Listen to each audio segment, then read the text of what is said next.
Hi, hi, and welcome back. This is Anime Kutsia from Accelerated Excellence and True Awakenings NLP Coaching and Training Center. And I spoke about the presuppositions of NLP yesterday, starting to talk about these concepts that we choose to adopt in the world of NLP and what do they mean and how do they influence our lives. And I touched on respecting each other's model of the world in the previous recording. And one of the statements I also made in that video was that people are doing the best they can.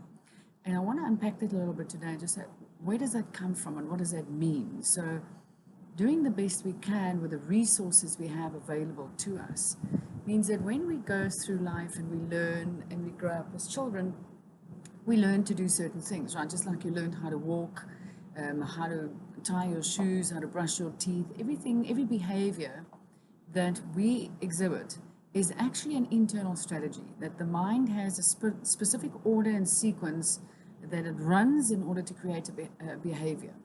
Now, if you were brought up in a house with musos, with music and instruments, that would mean that it would probably be a lot easier for you to learn how to play a musical instrument due to the fact that it was in your environment. So every single second of our life, we are observing what is around us. And in your childhood, if that was around in your environment, you would have installed that as a resource. You would have installed that as an awareness as you observe people playing piano or guitar or any type of instrument.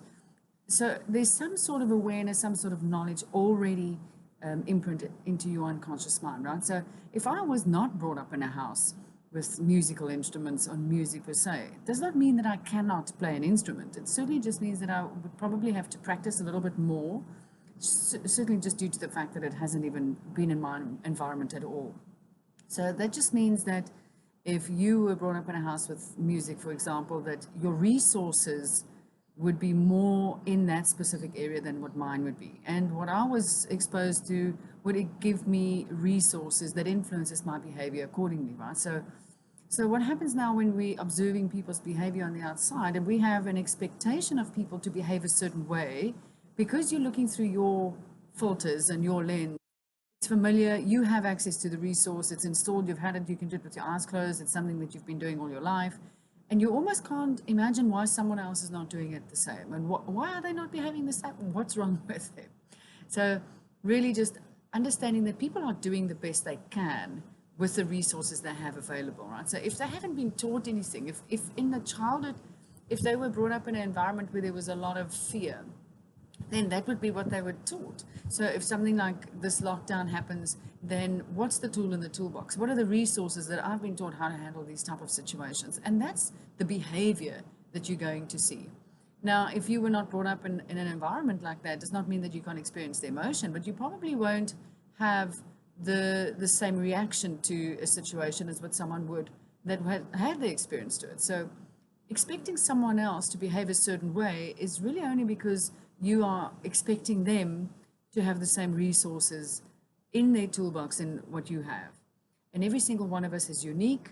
We have our unique experience to life. And so our resources, our tools, our behaviors would also be unique, right? So it's about being the best version of you and taking a step back and saying, you know, what is it that I can learn from that from someone else? Why are they possibly behaving? What needs to be in their resources? What have they learned in their life that causes them to behave that way? And instead of going into a space of judgment, let's go into a space of trying to understand. Because this takes us onto the next presupposition of NLP, is that behavior is not who people are. We label them that you are this, you are an angry person. No. What that means is there's a behavior of anger, and if something happens, then that is the resource that has been installed, and that's the behavior that the person will then exhibit, because that's what's probably been around in the environment predominantly and causes that behavior to show up. So if you do something consistently over and over, you'll get really, really good at it, right? So if you use the same resources over and over, you'll be in a habit of going to that resource as you'll go to, for depending on what the environment brings to you. So people are not their behavior. Now, generally, when I work with addictions and those type of things, it's quite the controversial statement to make, because yes, we do want to acknowledge that there is a behavioral situation and there is a problem and there is a disease taking place. And at the same time, if you label yourself as something, then you will limit yourself to that something. Aren't you more than that? Isn't there more resources in your toolbox? But when I work with them, I observe that behavior because it's going to give me information and help me understand how a person could possibly behave the way that they do. What is it that they've been taught or not taught that causes them to behave that way, right? So it is that people are not their behavior, but their behavior will give you all the information you need to know and understand what's happening in their model of the world, right? So why are they doing what they're doing? And to understand that if they are taking a certain stance or a certain opinion on something, that is the resource that is most prominent for them. That's the behavior that is the best choice at the time, which is why we say people are doing the best they can with what they have. If you think of some of your own challenges, I mean, did you honestly wake up and look in the mirror and consciously decide to create a problem? Or, and how many times have you asked yourself to focus on your goals, and then before you know it, then you are doing what you used to be doing before? So those old habits are there because they are the one that your mind is familiar with and comfortable with, and that it's the resource that it seemingly thinks is the best one available. So we're quick to judge ourselves and go, oh my gosh, I don't have any willpower or any follow through or any determination, or and then we get frustrated with ourselves. But why don't we just take a step back and say, what is that resource for us? What is the intention of it, and what does that tell me about what I've been taught in my experience of life? And then we can take a step back and ask, is it true? Is it still serving me? Is it something I still want to use? Is it still a resource that gives me my results, right? So again, just giving you some information to allow you to take a step back and observe people's behavior and try and understand what's going on in their model of the world, so that their behavior makes a little bit more sense.